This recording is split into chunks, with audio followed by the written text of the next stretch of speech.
first, and he's going to be talking about Your Thoughts Are Not Your Own, the media manipulation and perception, which I think is one of the key reasons why this room is full, because most of you realise that what you're being shown on the media is really, a lot of it is just a load of rubbish, or not necessarily a load of rubbish, but there's a lot of important stuff they're just not telling you, or they're twisting it in certain ways so that you're not encouraged to pay attention to certain things which you should be paying attention to.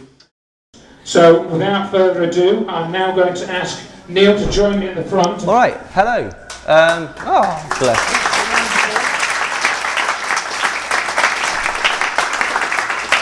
Thank you very much, but I might be crap, so, you know. Okay, so, I'm in the way as well. There we go. Right, well, thank you everyone for coming. To be quite honest, this is brilliant. I didn't expect that many people to turn up. I thought, to be honest, I'd be able to wing it through this and just not do it. But yeah, sorry, in the end, we very nearly had to turn my own mother away, so that's good. I mean, it's not good that I had to turn my mother away, it's good that so many people have turned up, so brilliant. So what I'm going to talk about, usually what I talk about is pretty grim stuff, to be honest. It's like sort of personal mind control and sort of, you know, trauma-based mind control and stuff like that. It's often a bit gory and it's often quite traumatic. It's not really going to be like that today, I'm afraid, so apologies for that. It's going to be more about sort of the media and I mean, the point is, why have you guys had to come here? Because we've got a great day today. We've got Andrew, who's brilliant. We've got Richard D. Hall, who I'm sure you all know, and Lloyd Pye, who, again, fantastic speaker. And these guys, these are bright guys, right? These are really, really intelligent guys. They're going to present you with facts. They're not just going to come out there and be wishy-washy. What they're going to do is they're going to actually eloquently present an argument.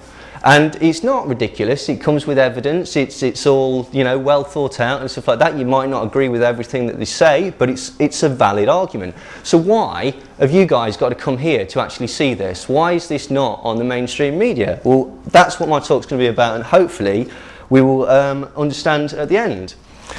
So, just to start then, Edward Bernays. Thank you. He's the father of public relations, and he strongly believed that the masses should be manipulated at a subconscious level in order to promote the survival of democracy, or more accurately, democracy really means the established hierarchical order of the elite. Now, Bernays actually shared with the American intellectual Walter Lippmann the view of the general population as an irrational collective controlled by their instinctual return to the herd instinct. Now, hopefully some of you guys have read the book or seen the book by Dr. John Coleman, the Tavistock Institute. In that, basically, John Coleman proves that Bernays and Lippmann were actually intrinsically tied to the Tavistock Institute and also the Tavistock's precursor, Wellington House. Okay, there we go. Right, so the Tavistock Institute of Human Relations is a charity organisation concerned with social control and applying psychological warfare methods to countries in order to create dissent, create fear and reduce the morale of the population. It actually began in the UK in 1921, and in 1932 Tavistock was put under the directorship of Kurt Lewin. Now, Kurt Lewin is a German psychiatrist, and he was a founder member of the OSS, which is the precursor to the CIA. So immediately, right, prior to the Second World War, we can see the interlocking of the three major intelligence agencies. Now, Kurt Lewin was interested in mass brainwashing and applying repeated trauma and torture in mind control to society at large. And by an amazing coincidence, this actually appears to be a strikingly similar time to the Nazis' interest in mind control, although I'm sure that that is actually just a coincidence. Now, the Tavistock Clinic, which was the precursor to the Tavistock Institute, was founded in London in 1920 by Dr. Hugh Crichton Miller. Now, he was a psychiatrist who was developing psychological treatments for shell-shocked soldiers who were returning home from the First World War. But what's more likely is that actually they were studying these shell-shocked soldiers to see what is the psychological breaking point of man, and then see how this can be applied on a social level, basically. Now, mind control researcher and author Jim Keith, who's sadly now deceased, wrote, Tavistock is a collaborative effort of British military intelligence and the psychiatric establishment, and was created in 1921, reportedly on the orders of members of the Royal Institute of International Affairs, also known as Chatham House. The RIIA is an arm of the British Rhodes Round Table Group, founded by British imperialist and Freemason Cecil Rhodes. The Round Table, functioning through a myriad of offshoots, has been this century's most effective proponent for the creation of a one-world government. Tavistock relies on grants for its operations from the Rockefellers, the Carnegies, the British Home Office, and from large anonymous sources. Tavistock is basically interested in crowd control, authority and training for business and world leaders, and PSYOPs, or psychological operations. And it was actually Tavistock that suggested carpet bombing civilians during war times in order to induce terror. A little known fact is, although Germany had bombed Guernica as a test for this, under the Tavistock RAF strategic bombing campaign, the RAF actually bombed civilians in Freiburg many weeks before Germany actually bombed civilians in England as well. So, now Kurt Lewin was the director of Tavistock from 1932, and he said, if terror can be introduced on a widespread basis into society, it will revert to a blank state where control can be instituted from an exterior point. I mean, what this means is, by the creation of controlled chaos, the general populace can be brought to the point where it willingly submits to greater control from an outside point. And to me, this sounds remarkably similar to the Freemasonic maxim, order out of chaos. But again, I'm sure that's just a coincidence. Also coincidentally, Tavistock happens to call its collections of psychiatrists an invisible college. Now, if anybody knows that, an invisible college is a Freemasonic mystery school term for a collection of people who are involved, basically. But again, I'm sure this is just coincidence. Now, Lewin maintained that society must be driven into a state equivalent to an early childhood state situation, and he actually termed this societal chaos fluidity. And Lewin was very influential. He actually later took his expertise in research to America, where he was influential in founding the Stanford Research Institute, MIT, the National Institute of Mental Health, the Wharton School of Economics, and many other institutions, seemingly in order to further the influence of Tavistock and Tavistock's psychological operations on the global stage. Lewin was also influential in placing key figures in other institutions such as the Rand Corporation and the Esalen Institute, which hopefully some of you have heard of. Now, it was actually Tavistock founder John Rawlings Rees who originally envisaged an invisible army of what he termed shock troops. Now, these would be Tavistock agents who would be sent out and placed strategically in high positions to develop and nurture Tavistock projects. Now, these shock troops would be placed in any and every social and professional function and institute with a directive to influence in a clandestine manner. And in 1954, Rees actually explained the function of the shock troop. He said, their job is to apply the advanced techniques of psychological warfare as we know them to whole population groups that will grow even larger so that whole populations may be more easily controlled. In a world driven completely mad by Tavistock, I might add, groups of Tavistock psychologists linked to each other, capable of influencing the political and governmental field, must be the arbiters. They must be the power cabal. Now, in a particularly candid explanation of this particular method of overpowering the will of the individual, Kurt Lewin said, the inner self of the individual displays certain reactions when under tension from the environment. When there is no tension, then the normal inner self of a person is well differentiated, balanced, multifaceted, and versatile. When a reasonable amount of tension is applied from the environment, then all the various abilities and faculties of the inner self go on alert, ready for effective action. But when an intolerable amount of tension is applied, then this geometry collapses into a blinded, undifferentiated soup, a primitive, a regressed personality. The person is reduced to an animal. The highly differentiated and versatile abilities disappear, and the controlled environment takes over the personality.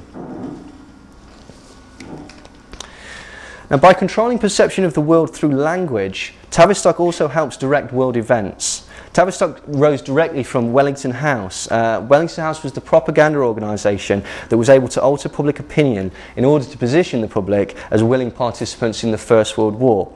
Now, this was achieved partly in America, certainly, by characterising those who were opposed to the war as isolationists. Now, utilising the new techniques of communication media, the television and the radio and such, the term isolationist was actually used as a derogatory description of any American citizen who held a contrary opinion to the need for the US to be joined into the war.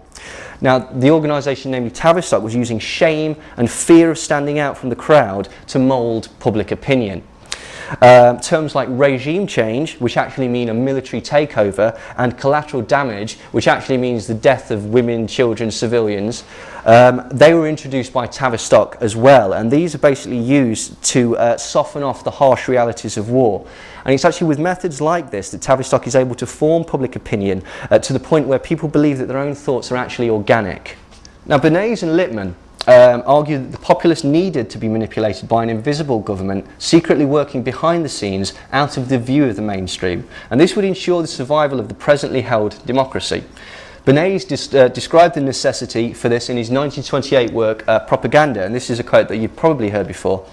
The conscious and intelligent manipulation of the organised habits and opinions of the masses is an important element in democratic society. Those who manipulate this unseen mechanism of society constitute an invisible government, which is the true ruling power of our country. We are governed, our minds are moulded, our tastes formed, our ideas suggested, largely by men we have never heard of. This is the logical result of the way in which our democratic society is organised. Vast numbers of human beings must cooperate in this manner if they are to live together as a smoothly functioning society. Now, Bernays himself actually acknowledged the labyrinthine nature of this organised manipulation, stating, "Our invisible governors are, in many cases, unaware of the identity of their fellow members of the inner cabinet." Bernays' trailblazing marketing campaigns profoundly changed the behaviour of American society, then ultimately the world, and this was by introducing and popularising the concept of consumerism. Now, this was achieved by creating a culture wherein Americans actually bought for their own personal pleasure rather than, as previously, for necessity or out of survival. And Bernays was actually credited as being the inventor of the press release and was later honoured in the publication Life magazine by being placed in the top 100 most influential Americans of the 20th century. Now, he actually clarified his position and his elitist ideals in his book Propaganda, where he stated, "Propaganda is merely the executive arm of the invisible government." Now, in the 1920s, Bernays developed an advertising campaign persuading women to smoke cigarettes. Now, he helped the tobacco industry overcome one of the biggest social taboos of the time, which was namely women smoking in public. Smoking was at the time considered a masculine pursuit, and to be seen smoking as a woman was terribly uncouth, I'm afraid. Now, Bernays staged a promotional event at the 1929 Easter Parade in London, in New York City, ensuring that dozens of attractive debutantes were seen proudly wafting cigarettes by large numbers of the public. The event, although completely manufactured, was reported in the news as an important organic story. Now, using the example of the effectiveness of the technique, Bernays managed to convince industries that the news rather than advertising was to become the most useful medium with which to carry their message to an unsuspecting public. The episode would not be thought of as merely a promotional campaign in the eyes of the public, but rather as a cultural event, and this is why this is happening today. Working for the American Tobacco Company, he sent a group of young models to march in the New York City parade, and then he told the press that a group of women's rights marchers would light torches of freedom on his signal. And when he gave the signal, they all proudly struck up some Lucky Strike cigarettes in front of the eager photographers. Now, this resulted in the New York Times in April 1929 printing the headline, "Group of Girls Puff at Cigarettes as Gesture of Freedom." And this is basically how they do it. This is ridiculous. This was a completely manufactured event, an advertising campaign that was sold to the public as a genuine news story. And that was basically the first time that they'd done it, and they do it every day now. Bernays was particularly skilled at manipulating the psychological processes that affect people's behaviour, and he was never hesitant to exploit this in his promotional campaigns.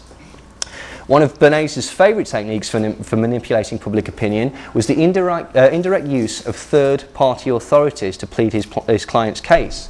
What this is an authority figure.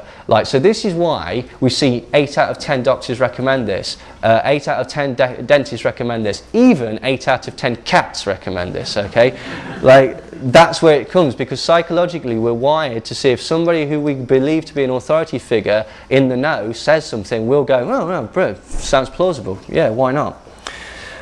Bernays said, if you can influence the leaders, either with or without their conscious cooperation, you can automatically influence the group with which they sway. For example, in order to promote the sales of bacon, he conducted a survey of physicians and reported their recommendation that people eat heavy breakfasts. This was not their medical recommendation, this was just a conversational recommendation. However, he took the fact that these doctors had recommended a heavy breakfast, sent it to 5,000 other doctors who said, well, yeah, if they say so, we'll agree with it, and then basically started promoting bacon and eggs as a heavy breakfast. This is why, still to this day, we're told that the most important breakfast meal of the day is breakfast. Maybe this is why we've got such an obesity crisis, to be quite honest. Bernays was also responsible for the promotion of the use of fluoride in water supplies and later toothpaste, helping the Aluminium Company of America, which is now called Alcoa, to convince the American public that water fluoridation was not only safe but also beneficial to human health, specifically their teeth. Now, this was achieved by using members of the American Dental Association as an example of an authoritarian organisation that knows what's best for the public. And this was done in a highly successful media campaign. Fluoridisation of the water supplies had, until that time, been most successfully utilised by Nazi Germany in order to sedate and befuddle concentration camp prisoners. However, the public actually trusted the media-sanctioned authority figures. Well, why would they? As a young company, CBS Media Communications employed Bernays to run their public communications operations, allowing him regular access to unprecedented numbers of consumers.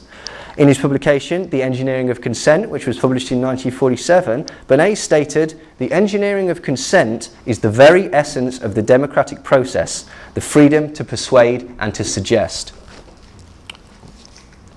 French social psychologist and sociologist Gustave Le Bon was the author of several works in which he expounded theories of herd behaviour and crowd psychology, and how these events can be manipulated in order to impose control of the masses. He suggested that when people come together in crowds, they start to identify with the group at large instead of as an individual.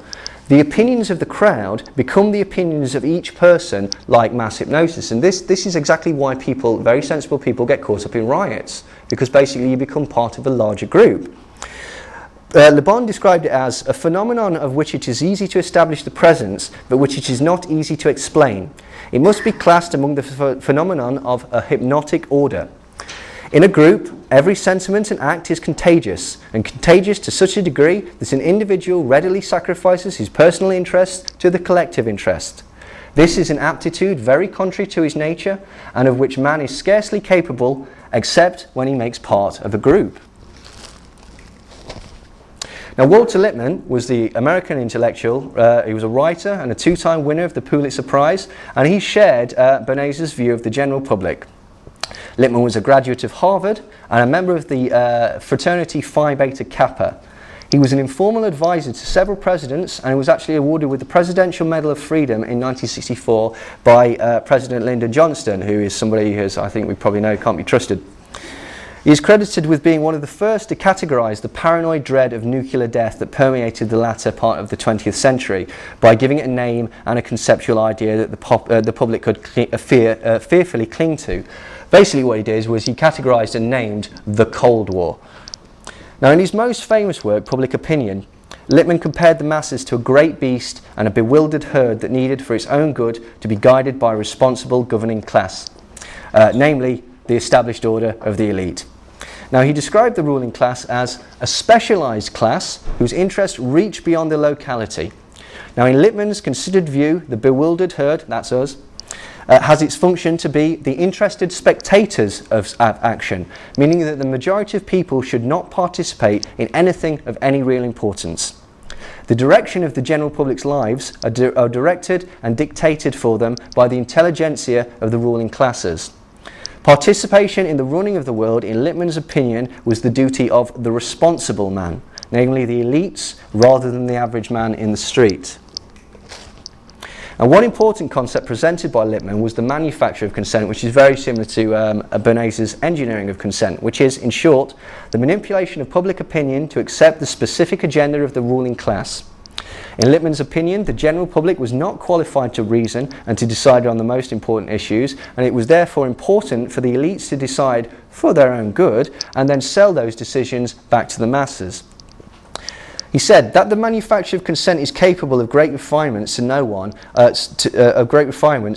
think, denies. The process by which public opinions arise is certainly no less intricate than it has appeared in these pages, and the opportunities for manipulation open to anyone who understands this process are plain enough. As a result of psychological research, coupled with the modern means of communication, the practice of democracy has turned a corner. A revolution is taking place, infinitely more significant than any shifting of economic power. Under the impact of propaganda, not necessarily in the sinister meaning of the word, the old constants of our thinking have become variables. It is no longer possible, for example, to believe in the original dogma of democracy, that the knowledge needed for the management of human affairs comes up spontaneously from the human heart. Where we act on that theory, we expose ourselves to self-deception and to forms of persuasion that we cannot verify. It has been demonstrated that we cannot rely upon intuition, conscience, or the accidents of casual opinion if we are to deal with the world beyond our reach. Now, in the opening chapter of Lippmann's book, Public Opinion, the opening chapter is titled "The World Outside and Pictures in Our Heads." Now, in this, he explained that the pictures in people's minds are the way that they see things, and their assumptions of what is real, and that this is how people interpret their roles and their positions in the world. People's understanding of the world through these conceptualized pictures denotes how people conduct themselves in everyday situations. And he said the object of study of the public opinion socioanalyst is reality is defined by internal perceptions or images of that reality. Public opinion deals with indirect, unseen and puzzling facts, and there is nothing obvious about them. The situations to which the public opinions refer are known as opinions. The pictures inside the heads of these human beings, the pictures of themselves, of others, of their needs, purposes and relationships, are their public opinions. Those pictures which are acted upon by groups of people or by individuals acting in the name of groups are public opinion with capital letters. The picture inside so often misleads men in their dealing with the world outside. Lippmann then explained how this can be employed in the manipulation of opinions. He said, this then will be the clue to our inquiry. We shall assume that what each man does is based not on direct and certain knowledge, but on pictures made by himself or given to him. If his atlas tells him that the world is flat, he will not sail near what he believes to be the edge of the planet for fear of falling off. If his map includes a fountain of eternal youth, a Ponce de Leon will go in quest of it. If someone digs up yellow dirt that looks like gold, he will for a time act exactly as if he had found gold. The way in which the world is imagined determines at any particular moment what men will do. It does not determine what they will achieve, it determines their efforts, their feelings and their hopes, but not their accomplishments and results. Now, going back to public opinion, Lippmann defined propaganda as such. On the formulation by propaganda of a class-conscious group, but what is propaganda, if not the effort to alter the picture to which men respond, to substitute one social pattern for another? What is class consciousness, but a way of realising the world? National consciousness, but another way. Now, Lippmann actually believed that there must exist an independent public opinion organisation that makes unseen facts available to the politicians, the media and the heads of industry whilst controlling the pictures that the general public receive. He said, I argue that representative government, either in what is ordinarily called politics or in industry, cannot be worked successfully no matter what the basis of election, unless there is an independent, expert organisation for making the unseen facts intelligible to those who have to make the decisions. My conclusion is that public opinion must be organised for the press if they are to be sound, not by the press, as is the case today. Now, it might be interesting to note that Lippmann was actually one of the founding fathers of the Council of Foreign Relations, or the CFR, which is one of the most influential foreign policy think tanks in the world today. So, how can all these techniques be used to sway public opinion? Oh, there we go. Now, the use of polls in various media outlets can actually be an incredibly effective way of directing rather than recording public opinion. Due to the human psychological need to form tribes, we as creatures do not like to find ourselves in the minority. The concept of a poll coming from an established organisation invokes a father-like figure of authority whom again we are psychologically wired to go along with. As an example, if a poll appears showing that the vast majority of people are in favour of an approaching war, the strength of public opinion may feel so strong that we find it difficult to go against the grain. Also, polls imply facts. We subconsciously absorb the results, and we can take this as a reliable gauge of public belief. If we see several polls that show a particular politician is the most popular, we will take this on as the accepted truth. Later we may say Obama is the most popular or Romney is the most popular because we've seen it in a poll. And then by repetition of this fact, this becomes an accepted truism in the lexicon of social life. Now, the result of said surveys can also be manipulated in a number of ways. Firstly, the company behind it may just lie to make their point. Secondly, they may skew to statistics to make a decision seem more popular on the face of it. For example, if I interviewed one person who was in favour of a war, I could say that statistically 100% of people interviewed are in favour of a war. If I repeated the survey with a larger group but only interviewed people who would not fight but would make a financial gain from war, I would get a similar result. This is not, however, an accurate representation of the feelings of the general public. The result of surveys can also be swayed by skillful framing of the subject. For example, if I asked, are you scared of nuclear war? Are you concerned about the amount of civilian casualties caused by conflict? Are you concerned about the illegal nature of the wars that this country fights? Are you in favour of the approaching war? You would get diametrically opposed answers if I asked, are you fearful of tyrants and despots? Are you wary of dictators gaining access to powerful weapons? Do you think that we should use our country's strengths to help liberate those who are under totalitarian regimes? Are you in favour of the approaching regime change? Now, the embarrassment factor can also be used to shape your opinions. The analytical part of your brain can effectively be shut down by keeping you in line with shame. If an idea can be framed as ridiculous, the listener usually won't bother examining it any closer to find out if the ridicule is justified. Statements can be framed as such a matter as, well, some people think 9/11 was an inside job, but that's only something that an idiot would think. And you guys, you're not idiots, are you? Okay, now this physically affects you. This isn't just like a societal thing. This is a physical response of the area of your brain called the amygdala, and these basically control primitive emotional reactions. This is the area from which negative emotions such as contempt and shame bubble up from. Stimulating this can actually produce a powerful reaction within the brain, and it can effectively shut down the analytical processes of the individual. The instinctive fight or flight mechanism can be instantly evoked by offering narrow avenues of action with black or white choices. And this can be combined with the use of fear to force people to make snap decisions. For example, you've probably heard this, they hate every aspect of our existence. We must attack them or else. In such an artificially induced stress scenario, complex analytical thought is not an option. You will have to come to an immediate conclusion, perhaps turning to an authority figure for advice. This stress can also appeal to our more natural instincts to form tribes, forcing us into a scenario of us versus them. The more stress we feel, the more we feel love and attachment towards those who look and sound the same as us.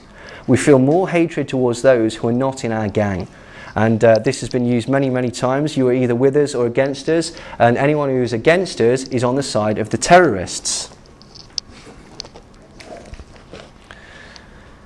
Repetition of a desired truth can also work in a similar manner to the introduction of polling results.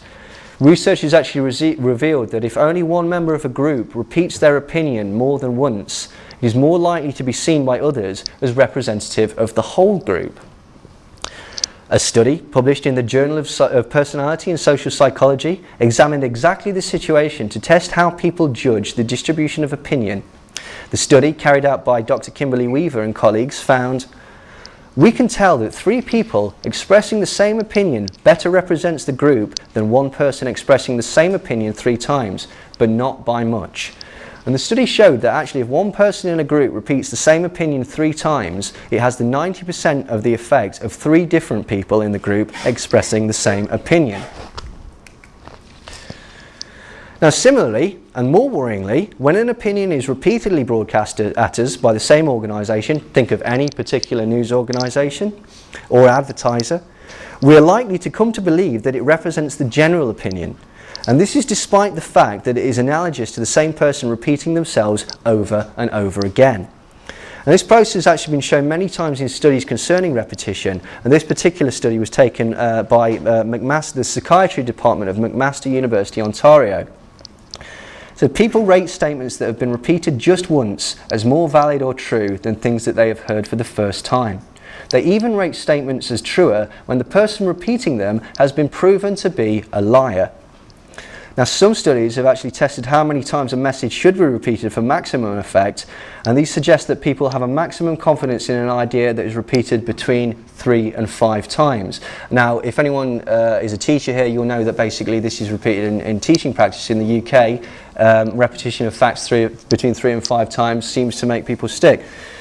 On a completely separate instance, I have a book coming out, so if anyone wants to buy my book, buy my book, buy my book, yes, master. Feel free. Okay, right, now this is frightening. Repetition is effective almost across the board when people are paying little attention. But when they're concentrating and the argument is weak, often the effect disappears. Now on the face of it, that sounds right, brilliant, okay, fine, so we just examine everything that we see. That's impossible. What this actually means, frighteningly, is that advertising is far more effective when you're not fully paying attention to it. Okay, this is by this psychological process that we unknowingly learn the words to songs, catchphrases, telephone numbers, things like this. They basically embed themselves in the subconscious. This is why we know slogans and jingles and things like that without actually having an interest in the product. Now, by appealing to laterally occurring manifestations of herd mentality and groupthink, large numbers of people can actually have their opinions and actions dictated. The larger a group, the harder it is for an individual to stand opposed to their ethos. Therefore, the larger a group, the more easily they are coerced into a specific action or mind frame. Now, when you actually watch television, you go into an alpha state brainwave pattern. Now, this is technically a hypnotic trance. The brain activity slows, and the subconscious, which, by the way, has no critical analysis, is spoken to directly. This is a one-way conversation with the part of your brain that stores learned behavior. The subconscious stores all our learned actions so that we don't have to consciously think about functions such as walking or breathing. If you've ever been driving and you've been daydreaming and suddenly realised that you're driving down a route to another direction, this is what's happened. Basically, you were not consciously thinking and your subconscious autopilot took over. Your conscious mind will only come into play in the presence of danger or distraction, or when basically you finally realise, oh God, I was supposed to be at work and instead I've driven to my mother's. Right? This is the state that you must be in to implant post-hypnotic suggestions. Studies have shown that watching television actually induces low alpha waves in the human brain, alpha waves being the brain waves between 8 to 12 hertz. In an experiment performed in 1969, Herbert Krugman monitored a test subject through a series of trials that investigated a person's response to watching television. Krugman discovered that in less than 1 minute from the beginning of viewing the television, the test subject's brainwave patterns switched from beta waves associated with active, logical thought and critical analysis to alpha waves. When the subject stopped watching television and began reading a magazine, the brainwaves reverted to beta waves. Now, one thing that this indicates is that most parts of the brain, the parts of the brain responsible for logical thought, tune out whilst watching television. The impact of television viewing on one person's brain state is obviously not enough to conclude that the same consequences apply to everyone. However, research involving many others completed in the years following Krugman's experiment has repeatedly shown that watching television produces brain waves in a low alpha range. Right. Advertisers have actually been aware of this for a long time, and they know how to take advantage of the passive, suggestible brain state of the television viewer. There is no need for an advertiser to use subliminal messages. The brain is already in what could be described as a receptive state. Technically, all an advertiser needs to do is associate their product with something that the viewer will deem as positive. However, we also have, like this, subliminal advertising. Yes? Excuse me. I've always wondered, I've thought that the TV puts you in a hypnotic state. Yeah. I don't watch a lot of TV now, but I do watch a lot of films on the internet. Does that do the same thing, and if not, why not? Yeah, I believe it does. It's basically because of the way you sit there. It's partly to do with the flicker rate of the television, but it's basically just because it's a learned action. It's just the fact of sitting down, relaxing, and just watching something. It's just the fact that you've done it so many times that you can do it without thinking. In the same way as like driving and stuff like that, you don't have to think about changing gears anymore. It's not necessarily to do with the technology per se. It's not like the television. There's waves coming out of the television or anything like that. It's purely to do with the fact that you are doing this again and again and again. You can find yourself dropping into a daydream state in all sorts of things. I do it almost daily at work, basically. It helps pass the time. So, you know, but yeah, yes, you can do on the thing. But the thing about the internet is that basically, because often you're searching for things, typing and stuff like that, you've got the active part of your brain. But essentially, watching any film, television program, anything like that, does drop you into an alpha state brainwave, basically. So, author and film technician Steve Jacobson summarised how television can actually be used to manipulate and influence the viewer without their knowledge. Subliminal perception is a deliberate process created by communications technicians which you receive and respond to information and instructions without being consciously aware of the instructions. Can everyone see the lady on top of the Coke can? Yeah. Yep. This is a genuine advert, by the way. So is the previous one. The previous one was a Heinz advert. That's a clever one.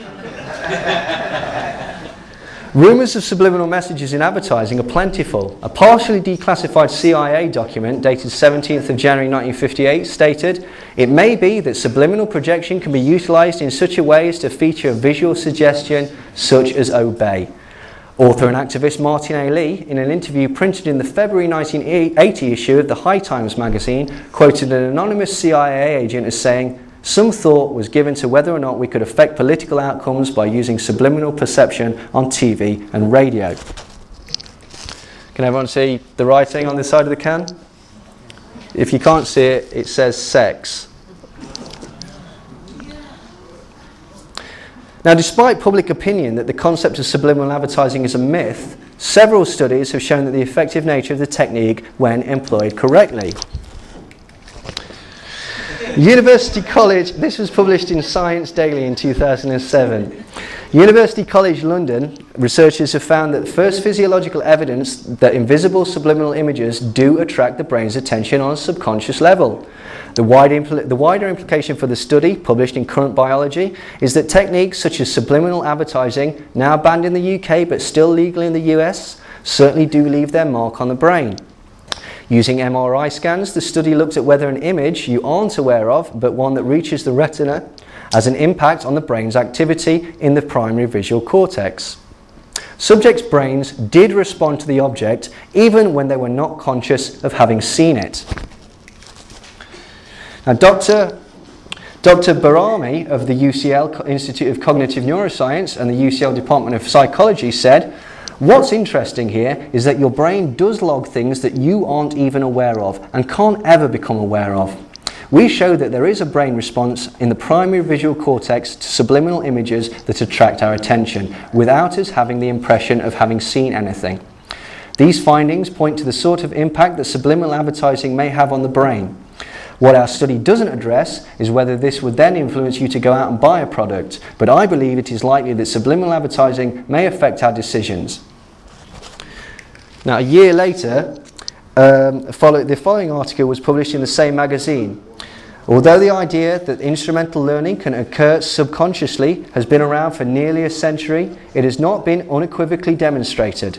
Now, a new study published by Cell Press in the August 28th issue of the journal Neuron used sophisticated perception masking, computational modelling and neuroimaging to show that instrumental learning can occur in the human brain without conscious processing of the contextual clues. This is another one. This was in the ice cube down here.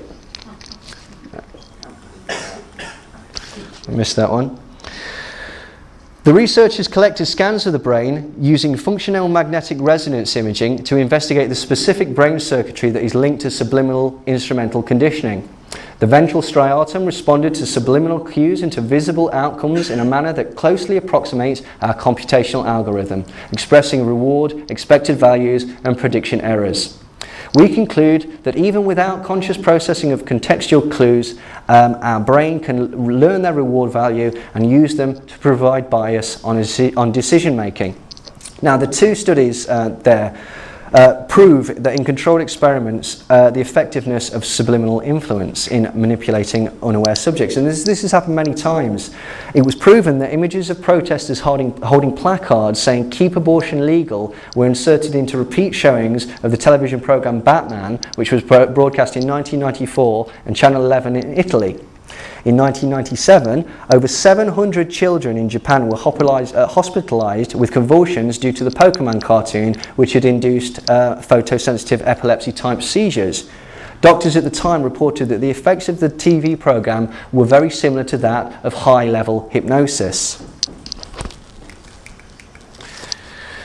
Now, although some sources claim that subliminal advertising is ineffective or even an urban myth, the documented use of the technique in mass media proves that some unknown source within the industry believes in its powers. In 2000, an unidentified person or persons inserted the word rats into a political campaign television advertisement, and this advertisement had a pro-George Bush and an anti-Al Gore message. Now, the subliminal message is clearly evident when you actually the footage is slowed down. Now, recent studies have actually proven that the effectiveness of subliminals is heightened when the message is negative. A team from University College London, funded by the Wellcome Trust, found that subliminal perception was particularly good at instilling negative thoughts. There has been much speculation about whether people can process emotional information unconsciously, for example, pictures, faces and words. We have shown that people can perceive the emotional value of subliminal messages and have demonstrated conclusively that people are much more attuned to negative words. Now, some of you might know a bit about subliminal advertising, and basically it was the first sort of case of it was a guy called James Vickery, and this was done in 1957. And apparently what he did was he put a single frame into a film. One said drink Coca-Cola, one said eat popcorn, and it was reported to be an astounding success. There was something like 58% more Coke sales and 20% more sales of popcorn. Later, it was discovered that, or it was revealed or explained to the public that his experiment was actually a hoax, and so it was basically disregarded. However, recently, experiments at Harvard have been showing that subliminal messages can actually affect behaviour in exactly this manner. A Harvard study from 1999 employed a similar method to Vickery's. Subjects played a computer game in which a series of words flashed before them for a few thousandths of a second. One set of subjects got positive words like wise, astute and accomplished, and the others got sets of words like senile, despondent, dependent and diseased. The subjects were then told to complete the task in the game and then leave the room as quickly as possible. Now, despite the fact that these words flashed far too quickly to be consciously perceived, those who received positive words exited the room significantly faster than those who got the negative words. Those who received the negative words struggled to motivate themselves to complete the simple task. Now, subliminal advertising is not actually always necessary, as public opinion can actually be manipulated with a simple headline of a newspaper. Now, in the recent bizarre death of Gareth Williams, as a young man who just so happened to work for MI6, we saw some very strange and lurid newspaper headlines concerning the manner in which he was found. And these included, "Did spy die in S&M game?" "Murdered spook was a cross-dresser." "Suitcase death spy was not gay."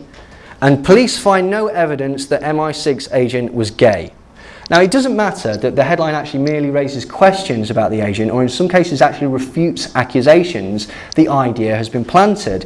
Now, the outrageous implication made by the media in this particular case is that homosexuals or transvestites are more likely to be involved in lurid and dangerous sex acts, and therefore his death is more explainable.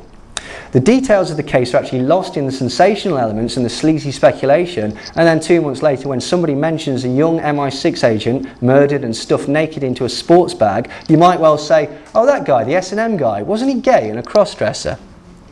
And this is perfectly natural, but we do this rather than look at the troubling details of the case. Now, this is due to a phenomenon known as source amnesia. For example, we all know what a rose is, I'm sure. but you probably don't remember exactly where you were or when it was or how you actually learned that specific fact. The brain has limited capabilities when it comes to immediate recall of facts, and so to cope with these limitations, it only stores the important points, so in this case, give roses on Valentine's Day. But it hides the inconsequential context, such as when and where you learned this, in the deeper recesses of the mind. Now, because of this, the negative words in the headline are reinforced, even if the headline we read was specifically about the rumour being true. Now, you may have seen this is employed heavily during elections. For example, denial of a rumour only serves to keep it in the press and the public consciousness for longer, so the mudslinging comes from all angles. If enough mud is thrown, some of it will eventually stick. TV and films present a codified and a constructed version of reality presented to us as a true depiction of the real world. When we're watching a film, we know that Arnold Schwarzenegger's not really killing all those people. We know that Jodie Foster's not really being raped across that pool table. But we're savvy enough to decode this. We can suspend our disbelief enough to empathise with the emotions of the characters, and we've learnt to deconstruct and accept these symbolic representations. This is the manufacture of consent. Now, just to highlight this, just give you an example. In the BBC soap opera EastEnders, characters always solve their depression and their stress with a glass of neat vodka, to the point where this action can actually be decoded as a sign that the character is in distress. For example, if an episode starts and Peggy comes running down the stairs, immediately bangs back a double vodka, we know, oh, something's up with Peggy, this is it. And this becomes absorbed into the cultural lexicon, so to speak. At the same time, it reinforces and it teaches us week in and week out that this action is a completely legitimate response to a stress situation. Therefore, if you are feeling pressured, a learnt response could be to alleviate the symptoms with the accepted cure, alcohol. Now, in the Ridley Scott extravaganza Gladiator, hopefully you've all seen it, in the opening scene, we're confronted with two snarling, swarthy armies set to do battle. Now, we understand immediately that the Romans, in this case, are the good guys. Now, this is due to several Hollywood conventions. Now, firstly, and most obviously, the star of the film, Russell Crowe, is on the side of the Romans, so we can assume that at least we can trust him. Now, if you go back and watch that, you'll notice that the barbarians are all a bit grubby and a bit swarthy and a bit dirty, so that is another Hollywood convention. The clean person is usually the good guy. And the final convention, which might sound silly, but the Romans have got a dog with them. Now, this might sound trite, this might sound really, really silly, but if you go back and observe the number of films that actually attach an animal to a hero, the concept being that if the dog trusts him, then we as the viewer, we can also trust them. And this is shown again and again. In the 80s cop buddy shoot-'em-up Lethal Weapon, we are assured that the clearly insane character played by Mel Gibson must at heart be a gentle soul as his dog consoles him. Now, dogs always seem to know who are the bad guy in films, and thankfully they will alert you by barking at them. Now, this convention, it doesn't work for cats, I'm afraid. Kittens, yes. Cats, no. Cats are for evil geniuses. They're for witches and they're for lonely people, according to Hollywood. Now, early westerns actually used a far simpler denotation of roles. Simply, the bad guy wore black. What you may notice as well is that the hero also moved from left to right across the screen. Now, this was actually more a practicality, so as he's moving from left to right, you can actually see the gun in his right hand. But the convention stuck, so in westerns and in all action films really, you'll find that the good guys travel from left to right. Now, we might not consciously realise this, but this subconscious understanding of the convention allows us to make snap judgments of the nature of the characters presented to us on the television screen. Now, television and movies are in this way used to reinforce the concept of normalcy. We can decode representations of characters through the signifiers shown on the screen. A basic example of this is if you see a close-up of somebody's eyes and they're all a bit shifty, or if they're a bit dishevelled, they're probably a bad guy or a villain. If computer geeks, scientists, outsiders and intelligent characters all wear glasses. For some reason, action heroes very rarely have visual impairments. However, there is one film that is slightly different to this. In Tango and Cash, Sylvester Stallone's character actually wears glasses, and he still manages to kill his fair share. However, we're also informed that the character is super intelligent, and therefore you get spectacles with your action spectacle. Cultivation theory is a social experiment named after the results of a series of tests conducted at the University of Pennsylvania, which sought to examine the long-term effects of watching television. The theory was actually developed by sociologists George Gerbner and Larry Gross. Gerbner and Gross preceded their study by arguing that, in their opinion, television had replaced religion as the basic medium of gaining understanding of the world. This was now where we got our representations of what is considered right and wrong. And they said, television is the source of the most broadly shared images and messages in history. Television cultivates from infancy the very predispositions and preferences that used to be acquired from other primary sources. The repetitive pattern of television's mass-produced messages and images form the mainstream of a common symbolic environment. Cultivation theory states that exposure to television over time subtly cultivates viewers' perceptions of the real world. Gerbner and Gross noted that television is a medium of the socialization of most people into the standardized roles and behaviors. Its function, in a word, is enculturation. The way that reality is presented on the television screen is often interpreted and accepted by the cultivated viewer as a true representation of the real world. For example, the more an event is shown in the television, the more significance is placed on this event in the real world by the cultivated viewer. Due to the fact that a large portion of televisual fare depicts violence, drama, crime and dour events, the more often the viewer watches, the more passive and frightened they become. Gerbner termed this mean world syndrome, due to the fact that heavy viewers of television genuinely believe the world to be a far more terrifying place than it actually is. Gerbner discovered that the more a subject viewed the television, the more likely they were to overestimate the levels of danger present in society. The results of his experimentation showed that heavy viewers held far more paranoid and threatened attitudes than light viewers. The paranoia was shown in a heightened belief in rising levels of crime, the belief that themselves would probably become a victim of violent attack, and an exaggerated estimation of the negative aspects of the areas of the city in which they lived. Cultivation theory shows that those who spend more time watching television are more likely to perceive the real world in ways that reflect the most common and recurrent messages presented in the stylized television world. In a 1968 study, Gerbner found that heavy viewers held beliefs and opinions similar to those portrayed on television, as opposed to the true representation of these facts as held by the real world. This serves to highlight the effect that the popular media can have on our perceptions of reality. But this technique is nothing new. As researcher Alan Watt, who has a website, Cutting Through the Matrix, which is excellent, he stated, high drama with emotion plus crisis situation in a movie and drama is a tremendous method of getting points across. It's almost like coupling an idea with the drama, and it's downloaded like a virus into your subconscious and you're being programmed. This is called predictive programming. The technique is ancient and it's an old science. Plato, in his Republic, talks about the culture industry of his own day and how it was essential not only for maintaining control over the public by the elite, but then they had to control everything that was given to the people.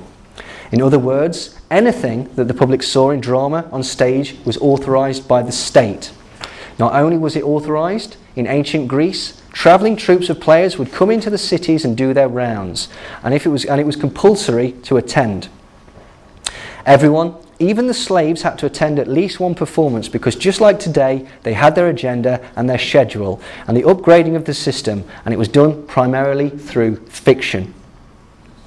Because the old saying is, monkey see, monkey do, and we, as an audience, emulate what we see, especially when it's done in a typical hero and heroine fashion. The male will project himself into the hero's part and identify with the hero character, and the female will look towards the heroine. This is an ancient, ancient science.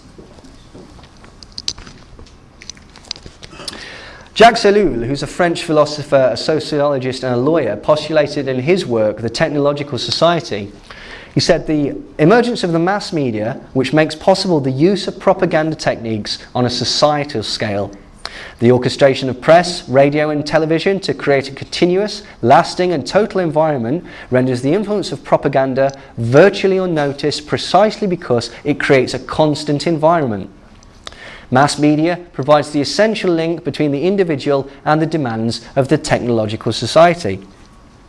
And this can be shown, for example, if I was just to ask somebody to portray a gunshot victim, like, what you'll likely do is do the Hollywood, all this sort of stuff, okay? If you've been on WikiLeaks, if you've seen anything, that's not what happens when people get shot. It's far less cinematic than it is in the films. It's sickening and it's sudden. It's not balletic in any sense of the imagination. Also, another example is, can anyone just make the sound of a frog, please? Yes, right, okay, that's not actually the sound of a frog. That's just going to sound weird, but that ribbit ribbit sound is the sound of a California tree frog. What happened was essentially that was the closest frog sound to Hollywood. So this was recorded and put on as a stock sound effect. This stock sound effect was then sent around the world and showed again in hundreds of thousands of films, television programs, radio plays. So we basically absorb it back into the public that frogs go ribbit ribbit. There's dozens and dozens of pitches, tones, there's hundreds of different types of species of frog. There is basically no all-encompassing frog sound. Now, aside from this, we also have a continuing reinforcement in the media that now is the best time that has ever been. And this is basically the zenith of civilization. And this is shown in programs like Remember the 90s, 10 Things I Hate About 1987, Shameful Secrets of the 80s, for example.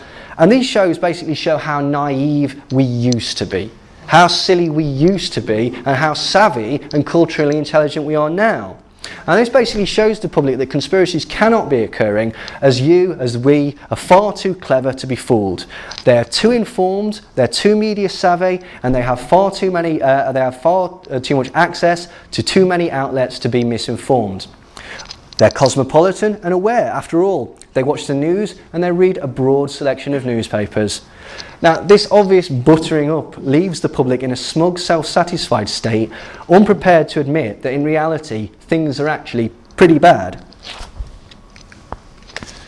Now, this gentleman is David Rockefeller. Now, David Rockefeller presented an explanation as to how this is possible in a speech to the Trilateral Commission in June 1991.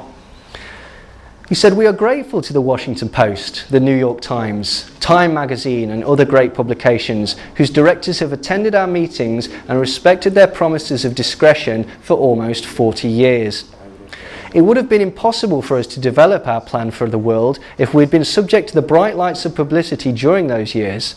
But the world is now far more sophisticated and prepared to march toward world government. The supernatural sovereignty of an intellectual elite and world bankers is surely preferable to the national autodeterminism practiced in past centuries." Cheers. I think that was the Bilderberg Conference of 91, not the Trilateral. Was it? Oh. I think so. You may well be correct. But yeah, you know, his elitist ideals are clear, and the fact of the collusion with the very top levels of media is also clear. Now, this is actually helped as well by an increasingly narrow number of outlets for the promulgation of news. The number of corporations owning the majority of US media outlets was reduced from 50 to 5 in less than 20 years. And this is shown in Ben Bagdican's book, The Media Monopoly. He says in 1983, 50 corporations dominated most of every mass medium, and the biggest media merger in history was a $340 million deal. Time Warner, in 2000, AOL Time Warner's $350 billion deal merged a corporation that was more than 1,000 times larger than the biggest deal of 1983. Now, today there are actually 6 media giants that control the vast majority of American news and entertainment at both the local and the national level. The companies are Time Warner, Walt Disney, Viacom, News Corporation, CBS Corporation, and NBC International. Sony Corporation, Bertelsmann and Vivendi also control a large portion of media outlets and a large percentage of the world market. The listed companies own and control hundreds of television and radio channels, television shows, production companies, as well as the vast majority of print media and record labels. A list of the properties controlled by AOL Time Warner takes 10 type pages and lists 292 separate companies and subsidiaries. Of these, 22 are joint ventures with other major corporations involved in varying degrees with media operations. These partners include 3Com, eBay, Hewlett-Packard, Citigroup, Ticketmaster, American Express, Home Store, Sony, Viva, Bertelsmann, Polygram, Amazon.com, Book of the Month Club, Little, Brown Publishers, HBO, CNN, Roadrunner, Warner Brothers Studio, Weight Watchers, Popular Science, and 52 major record labels. Now, within this sphere, there is also the scenario of self-censorship by journalists.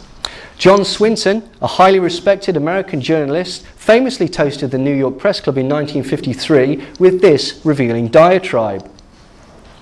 He said there is no such thing, by the way, he waited until he'd quit before he decided to actually say this. He said there is no such thing as this date of the world's history in America as an independent press. You know it and I know it. There is not one of you who dares to write your honest opinions, and if you did, you know beforehand that it would never appear in print. I am paid weekly for keeping my honest opinion out of the paper I am connected with. Others of you are paid similar salaries for similar things, and any of you would be foolish as to write honest opinions, would be out on the streets looking for another job. If I allowed my honest opinions to appear in one issue of my paper, before 24 hours my occupation would be gone. The business of journalists is to destroy the truth, to lie outright, to pervert, to vilify, to fawn at the feet of mammon, and to sell his country and his race for his daily bread. You know it and I know it. And what folly is this, toasting an independent press? We are the tools of rich men behind the scenes. We are jumping jacks. They pull our strings and we dance. Our talents, our possibilities and our lives are all property of other men. We as journalists are intellectual prostitutes. I don't think that's fair because some of them aren't that intellectual. Thank you. Dan Rather, one of the most recognisable anchormen in America, spoke to the BBC and claimed that after 9/11, American reporters were practising a form of self-censorship. He said there was a time in South Africa that people would put flaming tyres around people's necks if they dissented, and in some ways the fear is that you will be necklaced here. You will have a flaming tyre of a lack of patriotism put around your neck. Now, it is that fear that keeps journalists from asking the toughest of the tough questions. And again, I'm humbled to say that I do not accept myself from this criticism. What we are talking about here, whether one wants to recognise it or not, and call it by its proper name or not, is a form of self-censorship. Journalist Keith Olbermann also concurred, stating, "You can rock the boat, but you can never say that the entire ocean is in trouble. You cannot say, by the way, there's something wrong with our system." Bill Moyers, a reporter, also publicly criticised the American corporate media for repeatedly extolling the obviously false link between 9/11 and Iraq and the false claims that Iraq possessed weapons of mass destruction, which the administration enthusiastically parroted in the run-up to the Iraq War.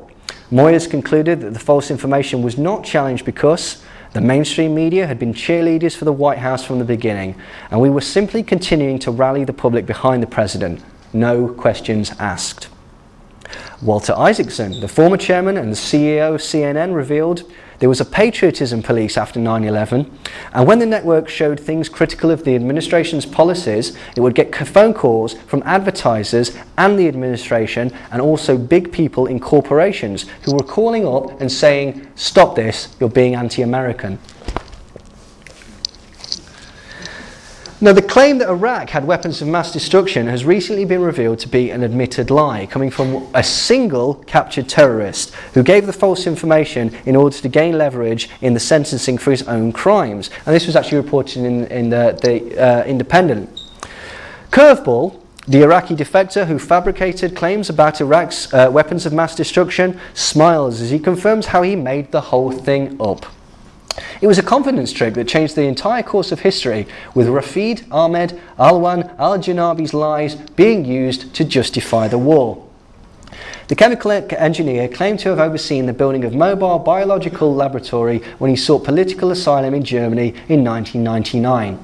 His lies were presented as facts and conclusions based on solid intelligence by Colin Powell, US Secretary of State, when making the case for war at the Security Council in February 2003. US officials sexed up Mr. Janabi's drawings of mobile biological weapons labs to make them more presentable, and this was admitted by Colonel Lawrence Wilkerson, General Powell's former Chief of Staff. He said, "I brought the White House team in to do the graphics," adding, "Intelligence was being worked to fit the policy." The CNN network has also been exposed as a notorious focal point for Pentagon psychological operations, or PSYOPs. In 2000, the Pentagon confirmed that PSYOPs personnel, soldiers and officers have worked in the CNN headquarters in Atlanta. In February that year, Dutch journalist Abe de Vries reported on the presence of US Army personnel at CNN for the Dutch paper True. In it he said, "Major Thomas Collins, US Information Service has confirmed that PSYOPs personnel, soldiers and officers have worked in the CNN quarters in Atlanta. The Lend-Lease exercise was part of an Army program called Training with Industry. According to Collins, the soldiers and officers worked as regular employees of CNN. Conceivably, they would have worked on stories during the Kosovo War. They did help in the production of news." When asked if the introduction of military personnel into a civilian news organisation was standard operating procedure, one source who worked at CNN said, "To be honest, that question is above my pay grade, but I hope so because it is what I do for a job." Now, the CNN military personnel were members of the Air Mobile 4th Psychological Operation Groups, who were usually stationed out of Fort Bragg, North Carolina.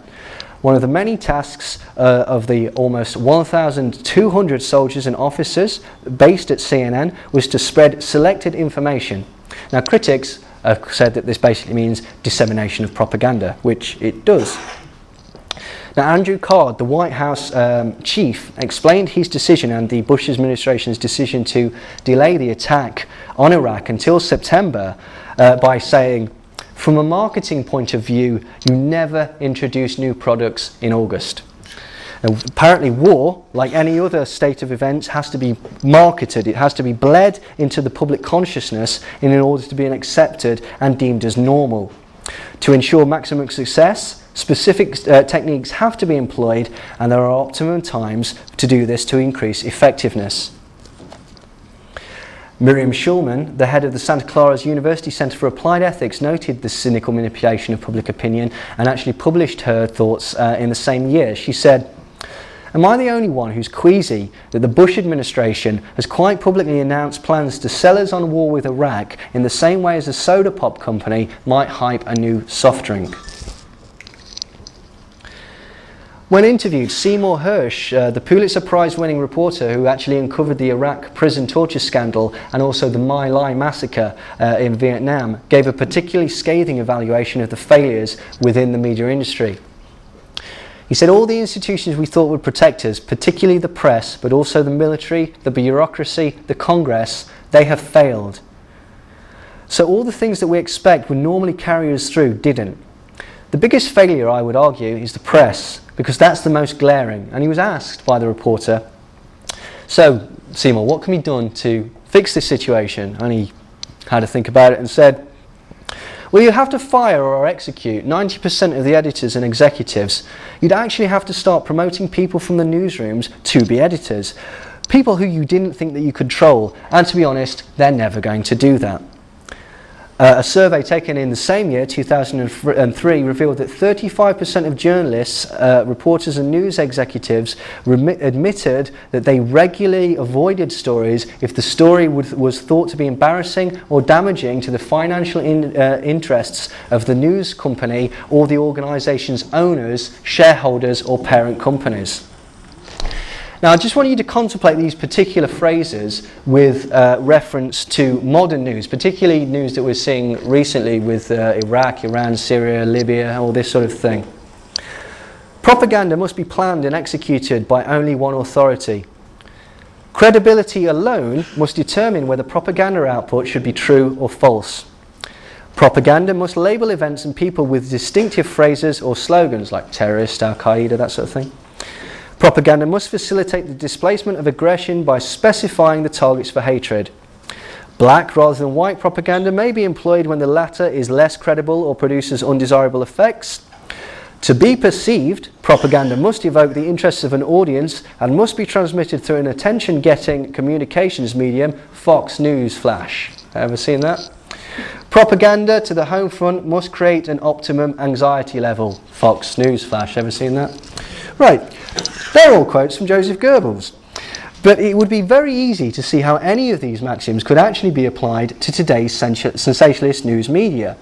Propaganda can effectively be termed as the deliberate shaping of events, real or perceived, in order to portray a particular pre-designated narrative to an audience. News media is often found guilty of this, and not all incidents can be passed off as an attempt to sensationalise or simplify a story purely to gain a larger audience share. In August 2011, the BBC Persian TV channel acknowledged the role of BBC Persian Radio in the 1953 coup which toppled the democratically elected government of the Iranian Prime Minister Mohammad Mossadegh. The overthrow of Mossadegh led to the restoration of absolute monarchy under dictator Mohammad Reza Pahlavi, as reported in Press TV. A documentary aired on August 18th on the anniversary of the coup.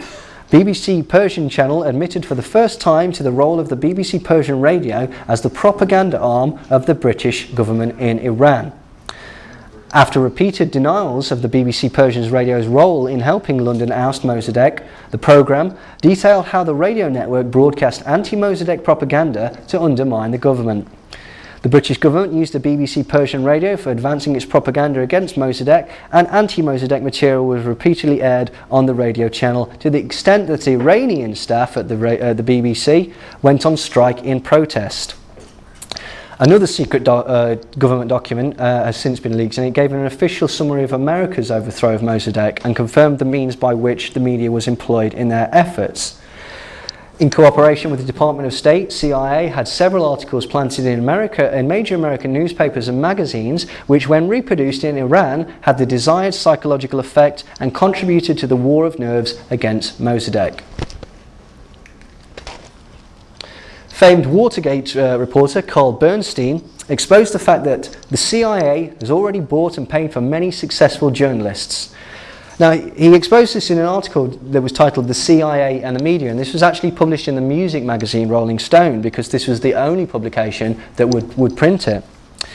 The article actually forced George Bush Sr. to admit that more than 400 journalists have lived double lives, maintaining covert relationships with the CIA.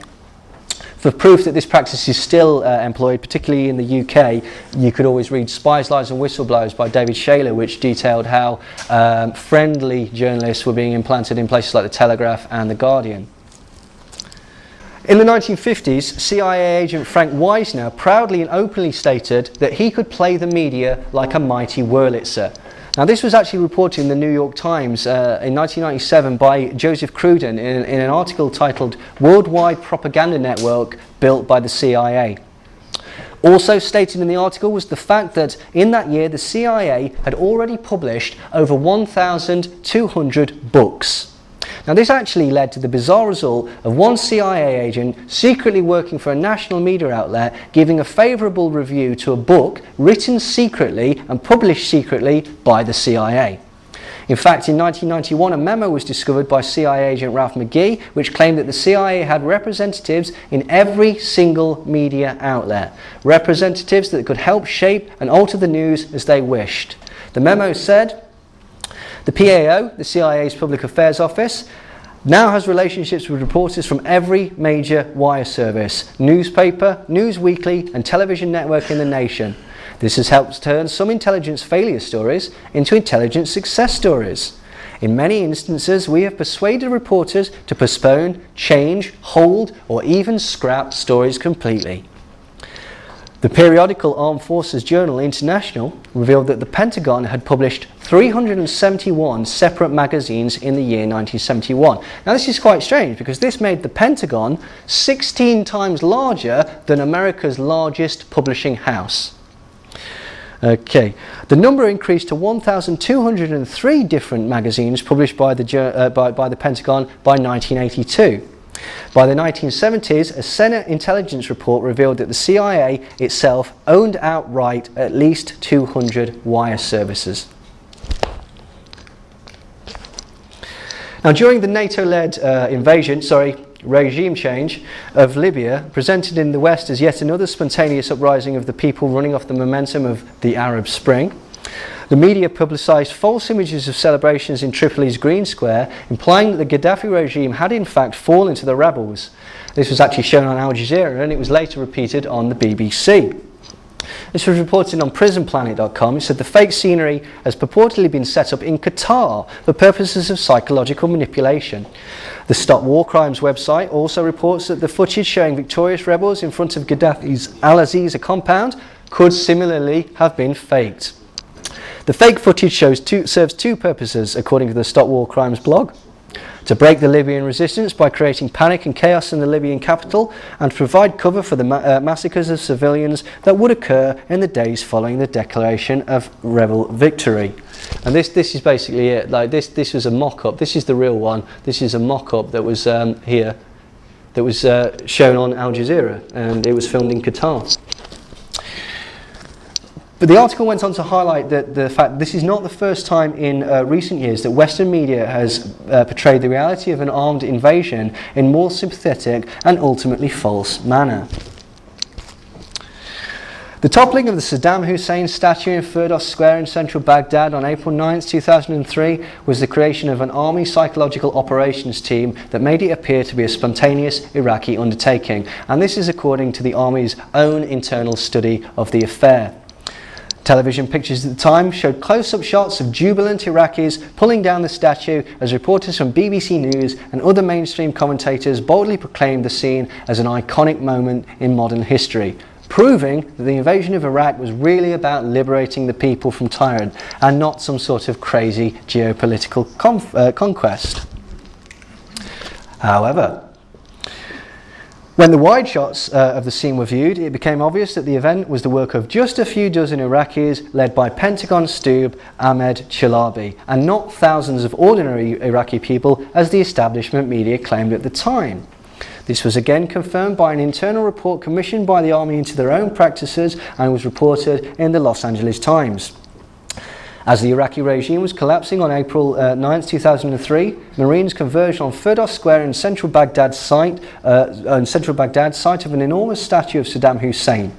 It was a Marine colonel, not joyous Iraqi civilians, as was widely assumed from the TV images, who decided to topple the statue. The army report said, and it was a quick-thinking army psychological operation team that made it appear to be a spontaneous Iraqi undertaking. Now, in the footage, you can clearly see an American soldier draping a US flag across the face of Saddam's statue, followed immediately by another soldier who apparently had a direct line to the Army PSYOPs team, who asked for the flag to be removed. The PSYOPs team said this: they said, "God bless them." But we were thinking that this was just bad news. We didn't want to look like an occupation force, and some of the Iraqis were saying, "No, we want an Iraqi flag." The Stars and Stripes were replaced with an Iraqi flag to imply that this was an organic uprising and portray the coalition of the willing, which is, you remember what we were called at the time, as heroes. But just to explain, this doesn't come out very well. This was a picture that was published on the BBC website that shows scores of dead people with a young child skipping between them. This was actually taken in early 2000 in Iraq. Sorry, this was actually taken in early 2000 in Iraq. This shows scores of dead bodies and a child skipping through. The person who actually took the photo got in touch with the BBC and made a complaint that they were presenting this as the result of massacres in Syria. Not only was it the wrong country, it was completely the wrong year, and the person who actually produced the photo got in touch with them to chastise them about this. In 2011, reports of rioting leading to the shooting of civilians by the Syrian government were flashed across Western media screens. Now, the reports seemed, at best, incomplete. All were secondary, and all were taken from representatives outside of Syria's borders. A fake blog describing the terrible treatment gay women faced in Syria under the present regime circulated widely in the West, and its content was slavishly repeated in several publications. Now, after several weeks, it was actually revealed in the Guardian newspaper that The mysterious identity of a young Arab lesbian blogger who was apparently kidnapped last week in Syria has been revealed conclusively to be a hoax. The blogs were not written by a gay girl in Damascus, but by a middle-aged American man based in Scotland. Tom McMaster, a 40-year-old Middle East activist studying for a master's at Edinburgh University, posted an update declaring that rather than a 35-year-old feminist and lesbian called Amina Abdallah Araf al-Amari, he was the sole author of all posts on his blog. Now, without sounding too paranoid, this type of destabilising perception management technique has all the hallmarks of our own and US intelligence agencies. It is odd to note that McMaster's involvement was only revealed when he had actually relocated from Scotland to Turkey. Now, Turkey is obviously a country that has a vested interest in the destabilisation of Syria. Furthermore, McMaster's wife, Britta Frolicker, is studying at the University of St Andrews for a PhD in Syrian economic development. Now, this is purely speculative, of course, but if, God forbid, there was a Western-sponsored invasion of Syria, PhDs in economic development would be ideally placed for the inevitable rebuilding of the infrastructure. Now, this has not gone unnoticed close to the region, with several journalists from the Al Jazeera news organisation resigning in protest of the biased coverage. A former employee of the Arab satellite network Al Jazeera says the news channel fabricates stories on the unrest in Syria. The facts are totally different from the reports in the media, extremely different. Reuters quoted Mused Ahmed, a former producer for Al Jazeera's Beirut bureau, as saying.